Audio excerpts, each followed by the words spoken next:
Government's job is to provide good governance. And good governance is about touching lives and creating opportunities for citizens to thrive through strategic policies. And this has been the hallmark of Professor Babagana Zulum's 10-pact development agenda in Borno in the last 2.5 years. Welcome to Borno Restoration. I am Jessie Tofida. But first, let's bring you up to speed with Borno today. The 12-year Boko Haram insurgency in Borno has resulted in the destruction of about 60% of the state healthcare sector. This cost about 1 million people losing access to quality healthcare services. Yet, improving access to quality healthcare delivery in Borno remains one of the priorities of the Zulum administration. Now, the governor is hosting fresh medical graduates from Egypt, Sudan and Nigeria at the Government House, Maiduguri. Governor Babagana Zulum disclosed that recruiting the medical doctors will go a long way in enhancing standard healthcare services to people of the state. Government has already closed the gap in terms of salaries between the states and the federal government. I will provide the funding needed to ensure the immediate check-up for the postgraduate training in the areas of setting. The fresh graduates are urged to put in their best towards uplifting the healthcare sector in the state. For those that are willing to accept appointments from the state government, inshallah, I will give you a guarantee to ensure that your remunerations are being paid as at when due. Rest assured that our support. But the most important thing is your mindset. You will set your mind that you work with us. Inshallah, you will succeed. About 40 of them who have applied to work with the state government. Some of them are among students that were sent to Sudan by the state government. The state government pledges to create an enabling working environment to healthcare workers in the state to effectively carry out their duties. The Nigerian Security and Civil Defense Corps in Borno has been on a consistent patrol to fetch out criminal elements in the society. This has yielded positive results with the arrest of this shop owner who allegedly connected his ice block factory to the state government's standby generators meant to power street lights. His arrest became possible as a result of credible intelligence and various surveillance carried out by our men. Thanks to the relevant ministry of the Borno State Government, Mama trades in the production, used the refrigerators, 22 in number, plus an air conditioner that provides the cooling effect. He trades in the production of ice blocks, cold room business. And then, of course, we have done our preliminary investigations, and this matter will be transferred to the DPP for prosecution. This illegal act led to power failure, damage to the facility, and increased government spending. Commandant Musa Farouk also solicits the support of the public by reporting suspicious movement around them to security operatives. I appreciate and thank the Commissioner of Police, CP Abdul Umar, and his management for giving us the appropriate and necessary cooperation over time. I want to seize this opportunity that the citizens of goodwill living within those parameters and the other communities should bring about reports of strange movements, strange acts within their jurisdictions, so that the appropriate decisions and actions will be taken. Their state of docility will prevent the security agencies from acting fast. It's time for us to react. The NSCDC appreciates the effort of the state government in providing a conducive working environment so as to carry out their duties effectively. Borno State has been in the spotlight when it comes to socio-economic development. Professor Babagana Zulum has been raising the bar, especially in the provision of spatial intervention for the downtrodden in the society. Let's take this report.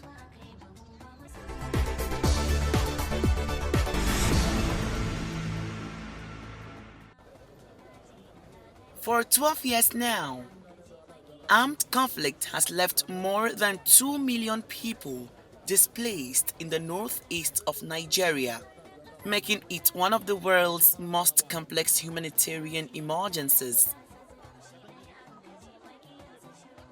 As people fled their homes in search for safety, they also lost their means of livelihood, and many of them struggled to meet their ancestral needs.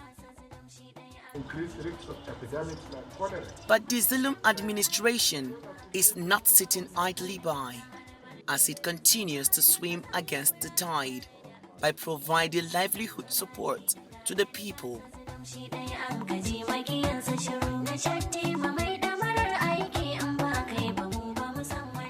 Over the past 2.5 years, several projects were put in place by the Borno State Government, all in an effort to assist the vulnerable groups in the society. The year 2022 started with a series of activities by the Zulum Administration to see how survivors of the insurgency are catered for.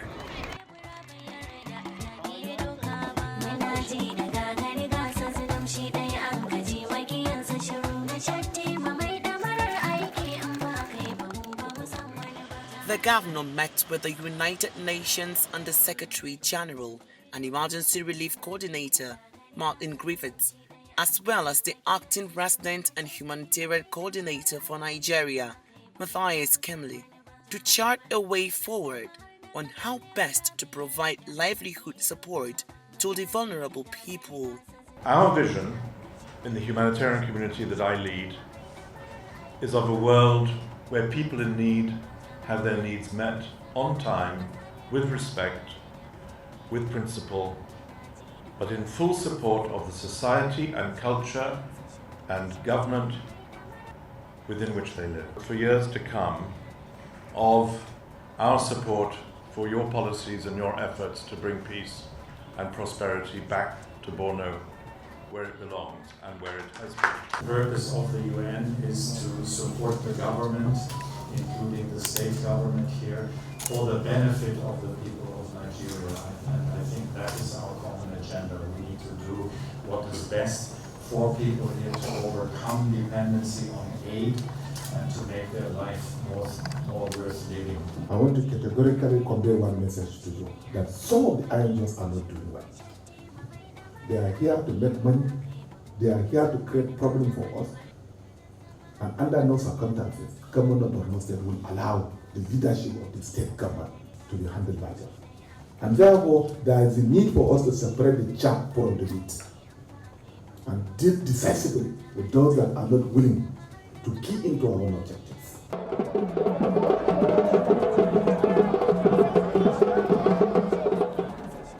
Another laudable move by Professor Babagana Zulum is the launching of 100 taxis, 500 tricycles, and 10 41-seater buses to ease transportation challenges in Maiduguri metropolis and environs. This is the first of its kind the state has ever witnessed.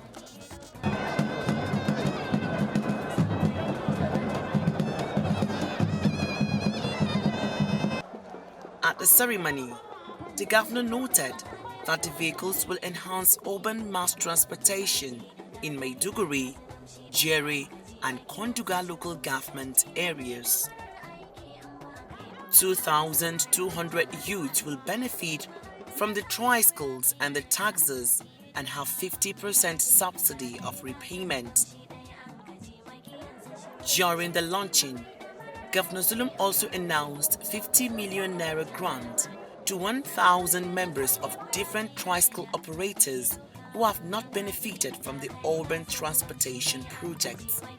This project, you may recall, becomes necessary and it is hoped to add more values to the lives of our people in several ways, especially at this time when Borno State is transiting from a decade-long insurgency period to a recovery phase. government and indeed all sons and daughters of Borno State must share the responsibility of fixing the state by lending their support to our brothers and sisters who need the very essentials of life to survive in these most difficult times in our history. While government at all levels and its international partners are working hard to end the humanitarian crisis caused by the Boko Haram insurgency in our state, as elected leaders of our people, we must go out of our way to provide the enabling environment for our people to pick up their lives which the insurgents destroyed through whatever means possible. The State Commissioner for Transport, Abubakar Tijani, assured of effective and efficient supervision to ensure functional deployment to routes in line with the Governor's goal of increasing access to mass transport in the metropolis. Your Excellency, sir, may I inform you that Borno State Traffic Management Agency board has been constituted and are ready to start work. The agency is new and will face a lot of challenges, but with your support, I want to assure Your Excellency that with the law empowering the agency to carry out its assignment, the menace of traffic offenders will be minimized. This remarkable event will go down into the annals of history, not only in Borno State, but the country as a whole. No doubt that this social intervention will go a long way in boosting the state's economy, provide job opportunities to unemployed youth, and address the transportation problem. I had a chat with the Special Advisor to Professor Babagana Zulum on Public Relation and Strategic Planning, Gusau, on some of the restoration mission of the state government. Take a listen. Welcome to Borno Restoration. Infrastructure and human development has been all-time high since Professor Babagana Zulum assumed office as the executive governor.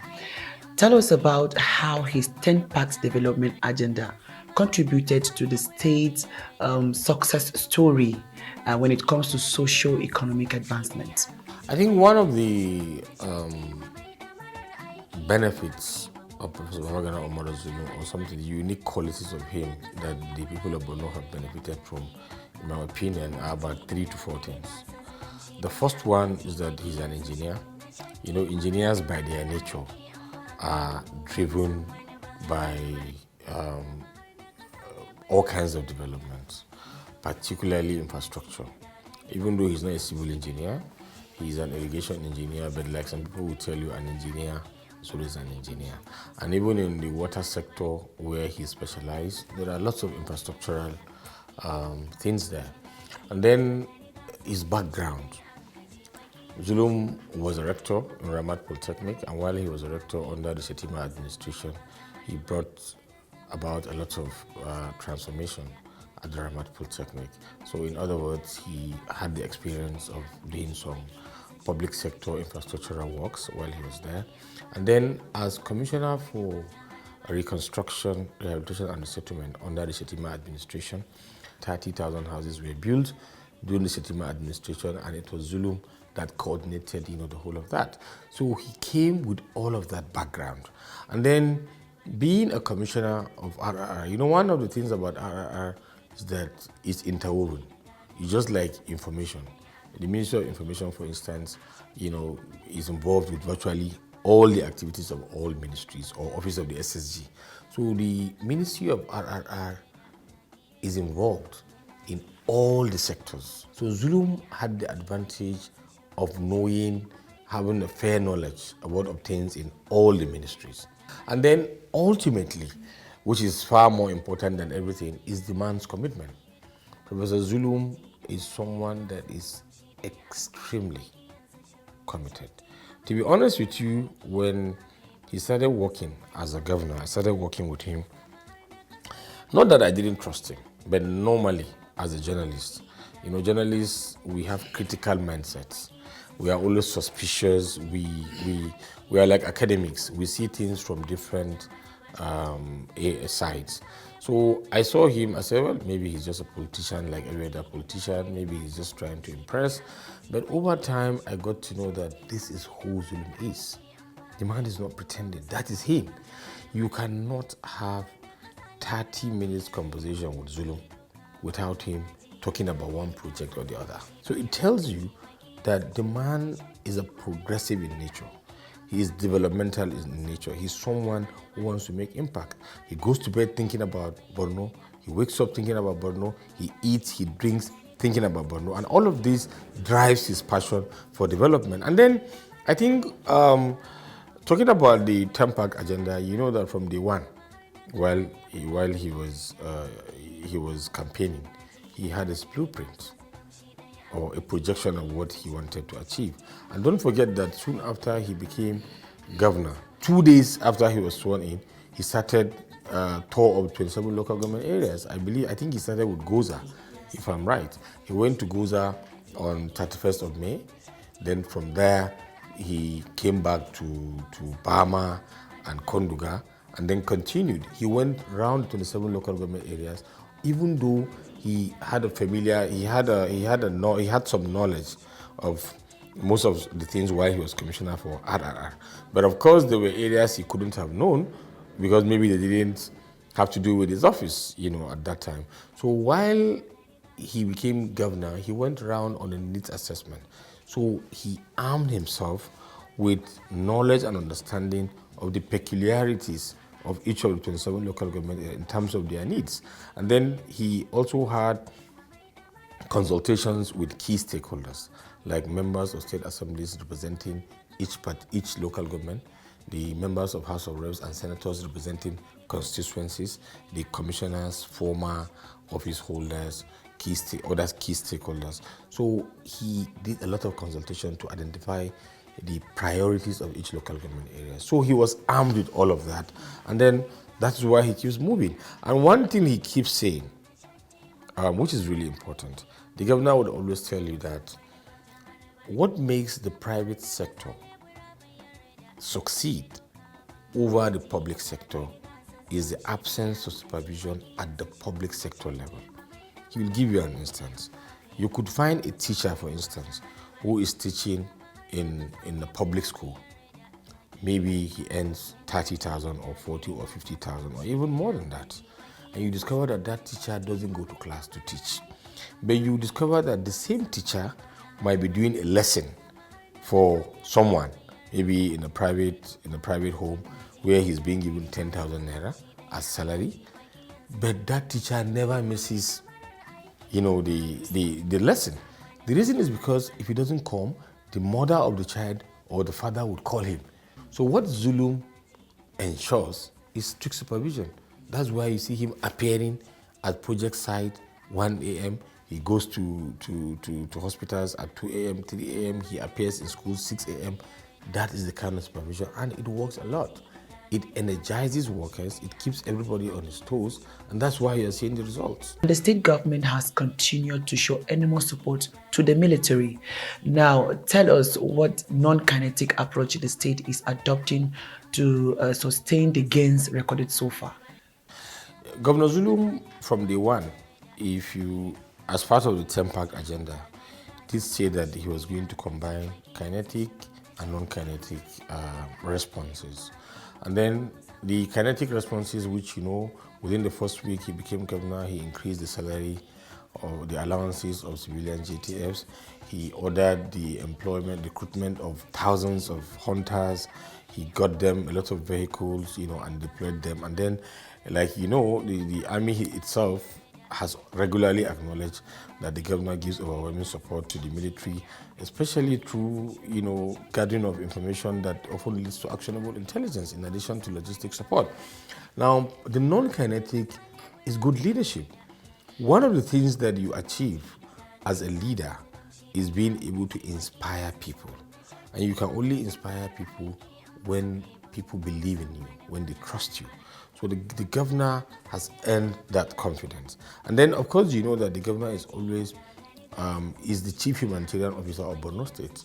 Nobody can count the number of times Zulum has visited communities for humanitarian intervention. Only yesterday, as you know, we're in Malari, where he went to flag off a resettlement and humanitarian support to a number of people.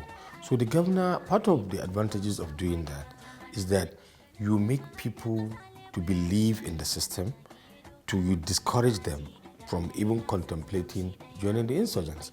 Because frustration and hopelessness can actually lead someone to become a criminal. Where, for instance, the governor, ignores IDPs who are homeless, who are displaced, they don't have anything to do, and somebody comes with a proposition that, look, you could join us as a spy, be giving Boko Haram or ISWAP some information, they'll be giving you X amount of money per month. You could have an economic-driven membership of the insurgents. You know that we have had instances where some women were being paid as little as 10,000 to ferry rifles. We have had a situation where some young men were given 5,000 naira to set schools ablaze. So what the governor is doing is deploying serious economic responses in terms of supporting victims of terror, in terms of jobs creation, in terms of empowerment. That's why you see anytime you say that Zulum has taken 50 million, 100 million to divide. All of these incentives is to give people a reason to believe in the system, is to empower them, no matter how level, in such a way that it's impossible for insurgents to attract them with small amount of money. Because that 5, 10, 20,000, 50,000 that he gives to people, some people may see it as nothing. But let's also remember that some people were attracted with as little as 5, 10,000 naira to work for insurgents. So this is part of the non-kinetic approach. And of course, you know that the governor has been advocating for insurgents to surrender their arms. So after Shekhar was killed, the governor thought that we should seize an opportunity. He increased his advocacy to the insurgents for them to join, and then we seized an opportunity. Some of them began to join, and they saw leadership in the governor. They saw sincerity in the governor, and they realized that whatever Zulum says, he's not the kind of person who will speak from both sides of his mouth. When Zulum gave him their words that, look, when you guys surrender, inshallah, nothing will happen to you. And some of them came and they realized that they are actually safe, and then they started calling their colleagues from the bush to surrender. And that is why you see relative peace in the Bama-Banki axis. You haven't heard of bomb, you haven't heard of attack. It's because majority of those insurgents who have surrendered are from Bama-Banki axis. And alhamdulillah, we are getting more of them from other axes. You heard of ISWAP, about 104 ISWAP families surrendering. So these are part of the non-kinetic approach, and they are driven by the governor because of confidence that people have in him, because he's discouraging people from joining, and those who join have some level of protection. Because like the governor would always ask, okay, what do we do? Should we punish somebody who has done something, which is really important? This is what we prefer. But the fact of the matter is that it is a difficult choice that we are making, because the war has protracted. We are in it now for about 12 years. So the governor would ask, okay, what do we do? Should we say that, okay, any Boko Haram member, we must prosecute them, and then some of them who want to leave, we say, okay, it's better we join ISWAP to go and kill more people. Then do we secure the lives of more people, or do we insist on punishing them? Because by the time you are able to get 1 or 2 Boko Haram members to drop their arms, you have potentially saved the lives of people. So you ask yourself, which is more important? Is the punishment more important than saving the life of people? Anytime you see a government accepting a political solution to criminality, is an admittance of the complexity of the challenge. And this has been what we have been advocating, in the last 10 years. You know that since the days of the late Eradua, there has been that advocacy. Because you must fight the ideology, and you cannot fight a complex group like that with only one method. Well, positive innovation is what distinguishes between a true leader and a ruler. That's our package on this episode of Borno Restoration. Thanks for watching. I am Jessie Tofida. See you next time. Bye-bye.